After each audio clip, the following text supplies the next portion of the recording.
তৎকালীন পাকিস্তানের আর্কাইভ ঘেঁটে আমরা যাবতীয় প্রাসঙ্গিক ডকুমেন্ট জোগাড় করছি এবং বলাই বাহুল্য আওয়ামী লীগ এবং তাদের পোষা অর্থনীতিবিদরা নুরুল ইসলাম, রেহমান সোবহান ভয়াবহ জালিয়াতি করছে এই পোস্টার তৈরি করতে এবং ম্যানিফেস্টো তৈরি করতে। সেই নিয়ে বিস্তারিত আলোচনার আগে এদের আসল চরিত্র এবং এদের উদ্দেশ্য সম্পর্কে একটু আলোকপাত করা দরকার। মেজর ডালিমের একটা বই, যা দেখেছি, যা বুঝেছি, যা করেছি, ওইখান থেকে বলতেছি। ভারতে থাকতে উনি বলতেছেন বিভিন্ন মহলে তখন ভবিষ্যৎ বাংলাদেশের রাষ্ট্রনীতি, অর্থনীতি, প্রশাসন প্রভৃতি বিষয়ে আলোচনার ঝড় বয়ে যাচ্ছে। একদিন এক সামাজিক অনুষ্ঠানে সরকারের এক অর্থনৈতিক উপদেষ্টা বললেন, স্বাধীন বাংলাদেশের ইকোনমিক ভায়াবিলিটি তেমন একটা নাই, মানে এটা অর্থনৈতিকভাবে এটা সফল হবে না। তার এই ধরনের বক্তব্যে অবাক করেছিল অনেককেই। প্রশ্ন করা হয়েছিল, স্বাধীন বাংলাদেশের ইকোনমিক ভায়াবিলিটি যদি নাই থাকে তবে আপনারা 6 দফা প্রণয়ন করে জনগণকে উস্কে দিয়েছিলেন কেন? কেন বলেছিলেন পাকিস্তানের শোষণের হাত থেকে পূর্ব পাকিস্তানকে স্বাধীন করতে পারলেই সোনার বাংলা কায়েম হবে? তাহলে কি আপনাদের এই সমস্ত প্রচারণা ছিল মিথ্যে? জনগণকে ধোঁকা দিয়ে পাকিস্তানকে শুধুমাত্র দ্বিখণ্ডিত করার এক কূটকৌশল মাত্র? এই সমস্ত মৌলিক প্রশ্নের জবাব উক্ত বিশারদ সেদিন দিতে পারেননি। অত্যন্ত বিব্রতকর অবস্থায় কেটে পড়ে নিজেকে বাঁচিয়েছিলেন বিড়ম্বনার হাত থেকে। ঠিক একইভাবে আরেকদিন এক ঘরোয়া পরিবেশে কিছু বাঙালি জনাব ডিপি ধরকে ভবিষ্যৎ স্বাধীন বাংলাদেশের অর্থনীতি, শিল্পনীতি কী ধরনের হওয়া উচিত জানতে চাইলে তিনি জবাব দিয়েছিলেন ইংরেজিতে। কিন্তু বাংলায় এটা বোঝা যায় যে তোমাদের এসব নিয়ে কথাবার্তা বলার দরকার নাই, তুমি শুধু ফসল ফলাও, ধান ফলাও, বাকিগুলো আমরা দেখব। এই ধরনের কথা থেকে পরিষ্কার বোঝা যায় যে বাংলাদেশকে ভারতের অর্থনীতি বাজার এবং পশ্চাৎভূমিতে পরিণত করার ষড়যন্ত্র ছিল ভারতীয় আধিপত্যবাদী নীল নকশার অন্তর্ভুক্ত।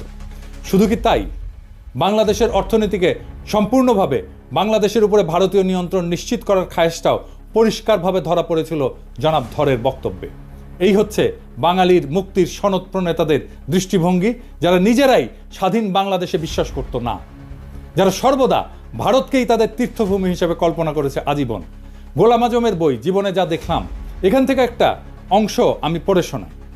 উনি 69 সালে আইয়ুব খানের সাথে সমস্ত রাজনৈতিক দলের গোলটেবিল বৈঠকে অংশ নেওয়ার পর পশ্চিম পাকিস্তান থেকে পূর্ব পাকিস্তানে ফিরতেছিলেন। তখন প্লেনে এক ব্যক্তির সাথে ওনার কথা হয়।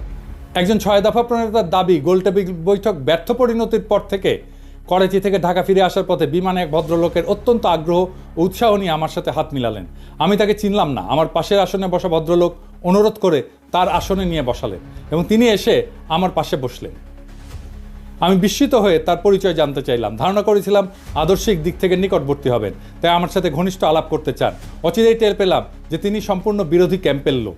গোলটেবিল বৈঠক ব্যর্থ হওয়ার পরে যারা বিজয়ীর গৌরব বোধ করছেন তিনি তাদেরই একজন। পরাজিত প্রতিপক্ষের একজন প্রতিনিধিকে পেয়ে তিনি বিজয় উৎসবের অংশ হিসেবে ভ্রান্ত পথ ত্যাগ করার উপদেশ দিতে চেয়েছেন। পরিচয় নিয়ে জানলাম তিনি একজন সিএসপি উচ্চ কর্মকর্তা, ইসলামাবাদে কর্মরত আছেন, ছুটিতে দেশের বাড়িতে যাচ্ছেন। নাম ডক্টর আব্দুস সাত্তার। আমাকে তিনি খুব ভালো করেই চিনেন বলে জানলেন। যারা রাজনীতি করেন তারা লেখাপড়ার চর্চা কমই করেন, আমি এর ব্যতিক্রম বলে আমাকে শ্রদ্ধা করেন বলেও উল্লেখ করলেন। আমার সাথে আলোচনার সুযোগ পেয়ে তিনি খুবই খুশি হয়েছেন বলেও জানিয়েছিলেন। এভাবে কতক সৌজন্যমূলক কথা বলে তিনি বক্তব্য শুরু করলেন। আপনারা 6 দফাকে সঠিকভাবে বিবেচনা করলেন না, এটাকে শেখ মুজিবের হঠকারী রাজনৈতিক প্রস্তাব মনে করে হয়তো এটার যথার্থ মূল্যায়ন করতে পারেননি।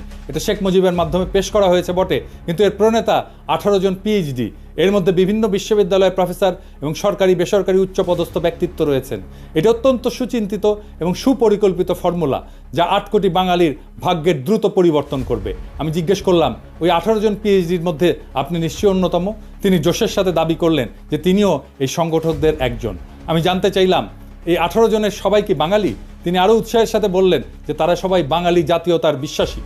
আমি জিজ্ঞেস করলাম যে আপনারা নিশ্চয়ই সুদূর প্রসারী পরিকল্পনার ভিত্তিতে এই 6 দফা প্রণয়ন করেছেন। উক্ত পরিকল্পনায় কি পূর্ব এবং পশ্চিম পাকিস্তানকে একটা রাষ্ট্র হিসেবে গড়ে তোলার চিন্তা রয়েছে? তিনি খুবই খোলা মনে জবাব দিলেন, আপনারা জনগণের ময়দানে কাজ করেন, আমরা তাদের সাথে কাজ করছি যারা দেশ চালাচ্ছে। পাঞ্জাবিরা আমাদের দাবিয়ে রাখতে চায়, তাদের থেকে আলাদা না হয়ে আমরা উন্নতি করতে পারবো না।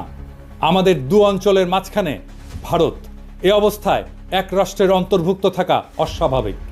আমি বললাম, আমরা সংখ্যাগরিষ্ঠ, দেশ গণতন্ত্রের পথে এগুচ্ছে, আমরা কেন্দ্র প্রাধান্য বিস্তার করব, আমরা কেন আলাদা হওয়ার কথা চিন্তা করব? তারা আলাদা হতে চাইলে দেখা যাবে।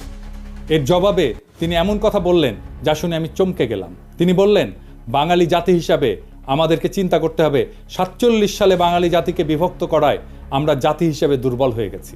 বাঙালি জাতি ঐক্যবদ্ধ হলে গোটা উপমহাদেশে আমরা বিশাল মর্যাদার অধিকারী হতে পারবো।